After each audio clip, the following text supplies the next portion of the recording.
I wanna be the very best that no one ever was. Assalamualaikum warahmatullahi wabarakatuh. Selamat datang kembali di pembelajaran IPA terpadu untuk kelas 7 yang insya Allah soleh dan solehah serta dirahmati oleh Allah Subhanahu wa Ta'ala.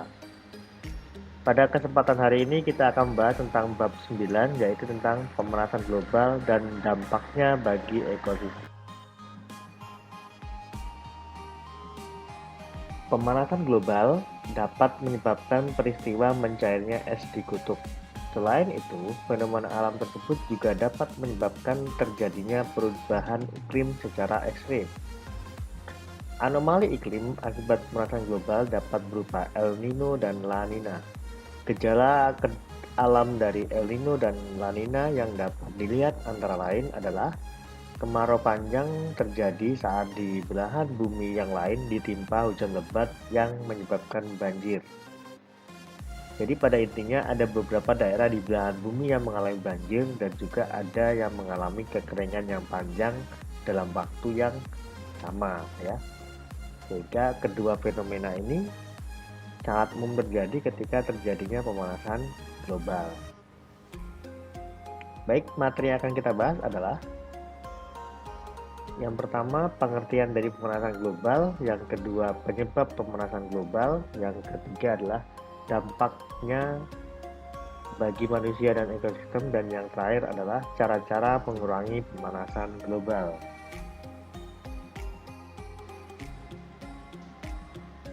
Pengertian pemanasan global.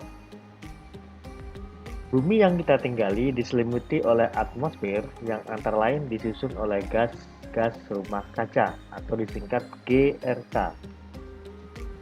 Gas rumah kaca merupakan terjemahan dari greenhouse gas. Gas rumah kaca adalah gas-gas yang dapat menyebabkan terjadinya efek rumah kaca atau greenhouse effect, misalnya oksida karbon.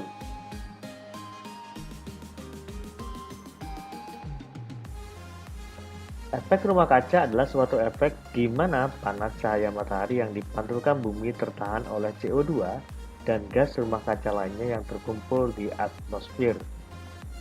Jadi ketika ada panas yang masuk atau cahaya matahari masuk ke bumi, maka pantulannya itu akan tertahan oleh CO2 dan akan terkurung di bumi sehingga menyebabkan permukaan bumi mengalami peningkatan panas atau peningkatan suhu. Efek rumah kaca ini bisa menyebabkan terjadinya peningkatan suhu rata-rata bumi sehingga disebut sebagai pemanasan global. Penyebab pemanasan global. Pemanasan global umumnya disebabkan oleh gas rumah kaca, misalnya karbon dioksida atau CO2. Gas rumah kaca lainnya selain CO2 adalah uap air, nitrat oksida, metana, ozon, dan juga CFC atau klorofluorokarbon. Ozon sendiri adalah bentuk oksigen yang terdapat secara alami. Rumus kimia ozon adalah O3. Jadi ozon ini terbentuk secara alami di atmosfer bumi dari pecahan atom oksigen sehingga namanya menjadi O3.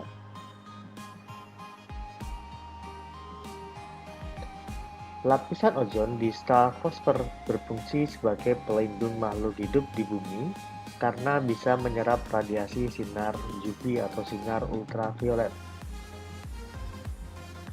Sinar ultraviolet ini bisa merusak kehidupan mikroorganisme, tumbuhan, dan juga hewan. Jadi dia bisa merusak kehidupan dari mikroorganisme, tumbuhan, dan juga hewan yang ada di bumi. Peningkatan efek rumah kaca yang disebabkan meningkatnya gas-gas rumah kaca karena aktivitas manusia sering disebut sebagai efek rumah kaca antropogenik. Seperti yang kalian lihat di bagian gambar, tampak lubang ozon yang besar yang berada di sekitar Antartika atau kutub selatan ya. Di sekitar Antartika atau kutub selatan. Dan ini kalau dipotret dengan citra satelit terlihat sangat besar dan luas. Dampak pemanasan global bagi manusia dan ekosistem. Yang pertama adalah perubahan permukaan laut. Ketika es di kutub itu mencair, maka akan ada penambahan massa air atau penambahan jumlah air yang masuk ke lautan, sehingga menyebabkan permukaan laut menjadi lebih tinggi sehingga menyebabkan pulau-pulau kecil akan tenggelam oleh air laut.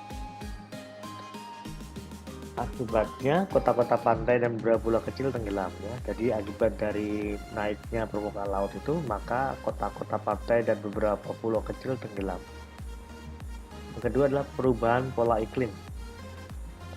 Pemanasan global juga menyebabkan pola cuaca di seluruh dunia terganggu sehingga kita tidak bisa memastikan misalnya bulan ini hujan, bulan berikutnya tidak ya. Kemudian anomali iklim yang terjadi karena perubahan pola cuaca, misalnya El Nino dan La Nina. Yang ketiga, gangguan ekologis. Naiknya permukaan laut akan merusak habitat hutan bakau karena itu tadi pulaunya tenggelam sehingga hutan bakunya juga hilang ya.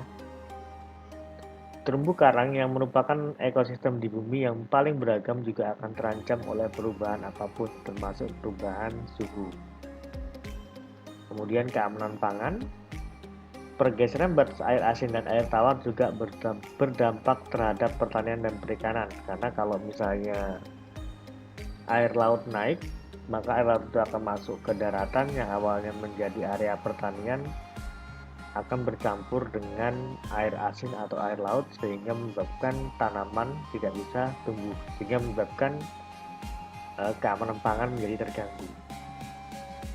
Yang kelima adalah dampak sosial.